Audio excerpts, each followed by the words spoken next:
Hey everyone, welcome back to another video from Crazy Gamer. Today in this video I'm going to show you how to change maps in Delta Force. Changing maps in Delta Force enhances your gaming experience by introducing diverse environments and challenges. First of all, launch Delta Force app open and navigate to the main menu. From the main home screen, go to the bottom right corner and you will see a Ready button. Tap on the option right above Ready. In my case, it is currently showing me Attack and Defend.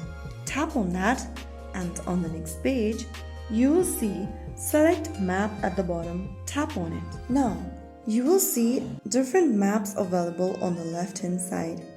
Choose the map you would want to add, and after you select it, download the map and wait until the download is complete. Once the download is complete, click on OK. Once you click OK, you'll be able to change the map. Now click on OK once again, and now you can click the Ready button to start playing. So that's how you can easily change the map in Delta Force. If you found the video helpful, don't forget to like, share and subscribe to the channel. I will see you in the next video. Thank you for watching.